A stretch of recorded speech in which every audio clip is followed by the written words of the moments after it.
guys, Yvette here, and for today's video ay kakaiba na naman pong video, yes, kakaiba na naman pong video. And for today's video ay magkakaroon tayo ng clothes transformation or thrift. Well, hindi naman siya galing sa thrift, pero ayun, basta, ilalagay ko na lang sa title ko ano to. So, if you wanna know kung ano ang gagawin ko, eh, please keep on watching. So, basically, yung isang damit dito na hindi ginagamit. Yung damit na binigay ni Daddy kay Kuya. Since malaki kay Daddy, binigay niya kay Kuya. And then, hindi rin naman kasya, hindi naman nagagamit. And nagustuhan ko yung tela niya. So, ang ginawa ko ay tinransform ko siya or tinahi ko ulit siya sa gusto ko o design ko, sa gusto kong pattern. Ito yung damit na sinasabi ko na polo, meron lang siyang detail na checker na ganyan, black, gray, and white.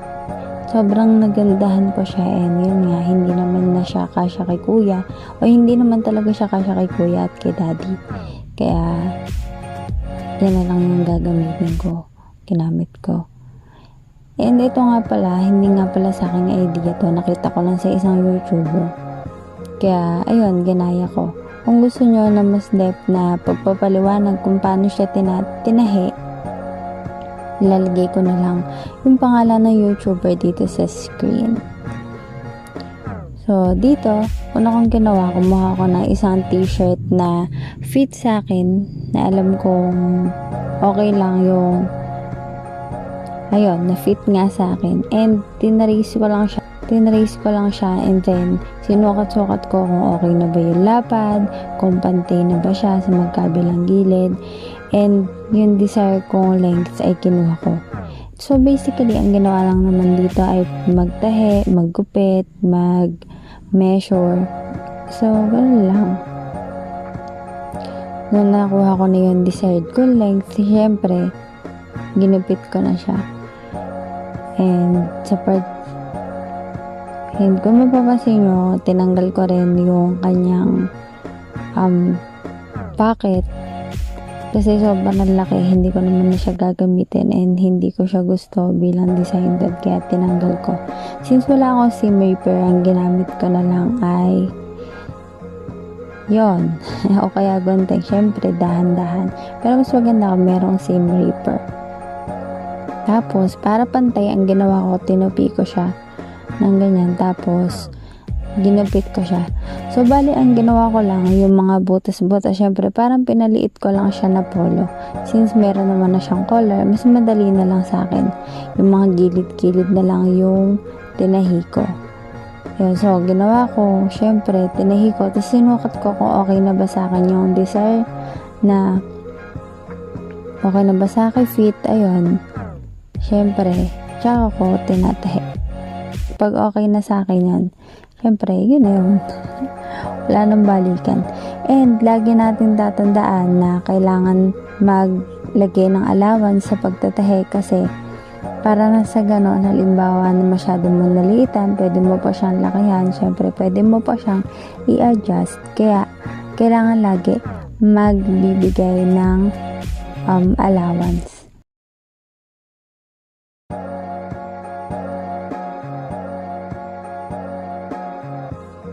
Pagka ginugupit natin, lalagyan na siya ng allowance. Ayan. Sino ba naman ang ayaw na walang allowance? Charot.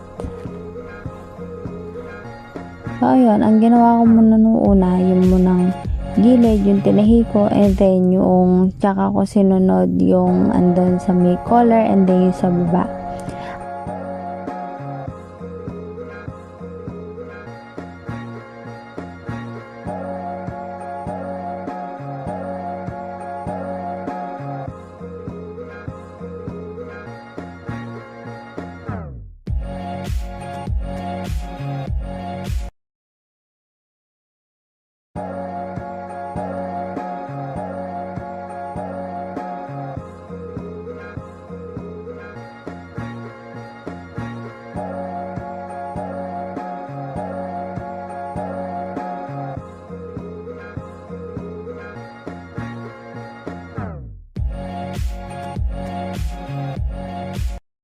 After that, kinuha ko naman yung half niya. So, sa half, 16 inches yung natira. And then, yung pinaka gitna niya, yung asa botones, ay tinanggal ko. Ginupit ko. Pareha, syempre naman.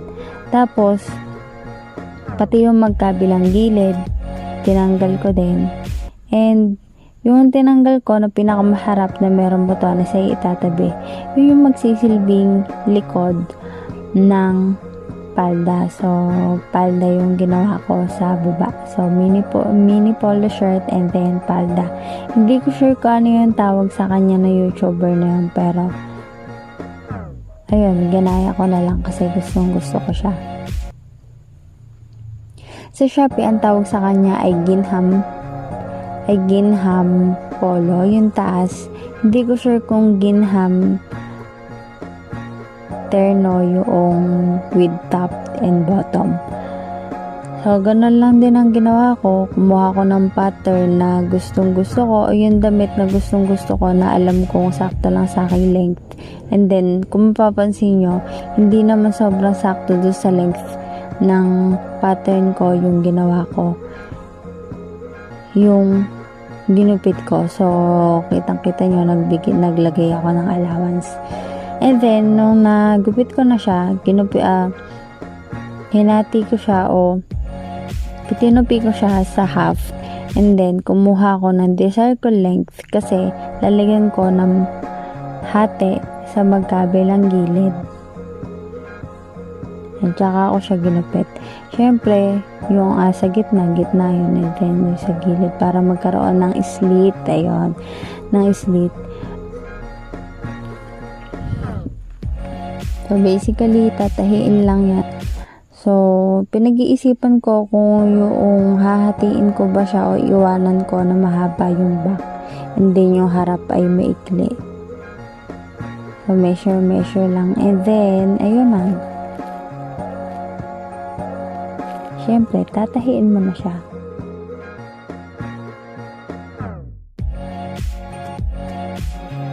After matahi niya, hindi ko muna tinahi yung pinaka-bleach kasi susukatin ko muna kung okay lang ba na pa-letter U yung baba niya. Hindi ko sure kung ano tawag doon. Pero, ayun.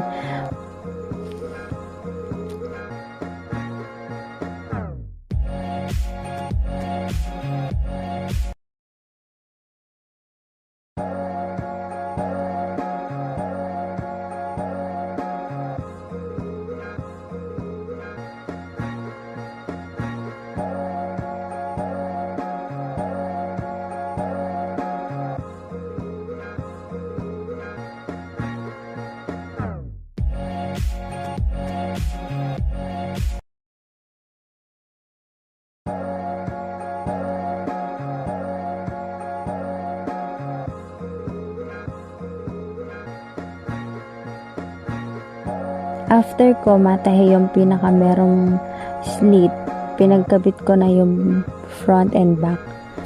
Tapos, nilagyan ko na rin ng zipper. Yung zipper na yun ay galing lang din sa nasirang slack sa bahay. So, yun lang din yung nilagay ko. And, ayun, medyo maikli siya. Kung hindi maganda yung pagkakakuha ko, ay pagpasensyaan nyo na kasi ngayon lang na kumukuha ng gantong angle. Hindi ko alam kung ano dapat kong angle na gagawin. So, tulad ng kanina, nilagyan ko siya ng zipper. Muntik pa nga, nagkamali nga ako sa zipper kasi masyadong nababaan ko yung zipper. Dapat pala, ayun, laging pinipin pagka magtatahi. Para na sa ganun, na-steady lang siya at andun na siya sa desired na position mo.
Tapos, hindi na, yung 16 yung haba ng aking palda. Pero lalagyan ko pa rin siya ng pinaka waistband. Yung waistband ay kinuha ko sa excess na fabric na nakuha ko sa pinaka shoulder o sleeves ng polo. Yun lang, kinuha ko lang siya and then tinahi. Tapos, pinagkabit ko lang yung dalawang yun. Tsaka yun na. Una kong kinabit ay yung likod kasi nga 'di ba? Parang ipinalaman ko sa gitna yung pinaka waistband. Gusto ko medyo makapal yung waistband. Yung pagkakatahi ko sa waistband ay kung kaya na mas malapit to sa pinaka edges ay yun yung tinatahi ko. So papakita ko na lang kung paano siya. So nakita nyo naman. So ang ginawa ko mabagal lang para yung stitches eh talagang andun sa desired na position ko mailagay.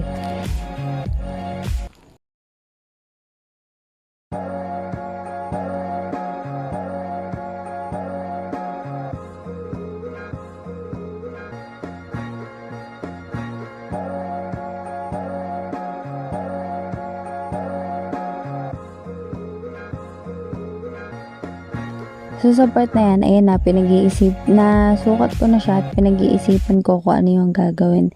Kasi yung sobrang lapad niya sa gilid, kaya ang gagawin ko ay kikiputan ko pa siya. Well, hindi naman sobrang makipot. Yung pagka umupo ako, ay paniguradong puput ako. Yung alam ko na pagka nag-squat ako, ganyan, sino pa naman mag-i-squat na nakapalda. Pero ayun, pagka uupo ay kaya pa naman kasi diba na-stretch naman yung legs ay pagka umupo. Tama ba? Legs ba o ano? Pero napag-isipan ko na itupi siya and then tsaka ko isasama yung pinaka-pitch na tatahiin. Tapos lalagyan ko na rin siya ng botones para nasa ganon na mas secured. Hindi ko na ipinakita kasi pangit yung pagkakatahi ko sa butas ng botones. Pero ayun. So ito na yung final look niya.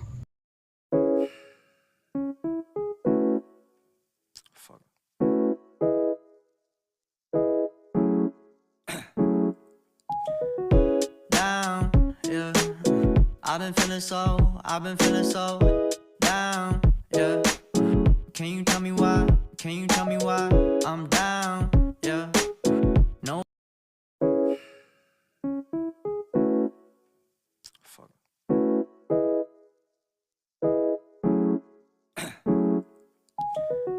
Down, yeah.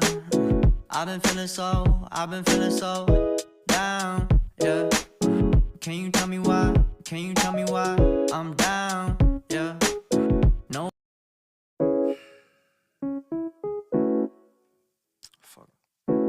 At yun na nga guys, doon na nagtatapos yung video na to. So if you want na magkaroon pa ako ng ganitong video, huwag nyo kakalimutan na supportahan ako sa YouTube at tulungan ako na mag-grow sa channel. So huwag nyo kakalimutan i-like, i-share itong video at hindi rin kakalimutan na mag-subscribe at i-click nyo na rin yung notification bell para lagi kayo updated sa aking every update. Huwag nyo kakalimutan na i-follow ako sa aking mga social media ko sa Facebook at sa Instagram. Ayan. Thanks for watching! Rocking around the Christmas tree at the Christmas party hop.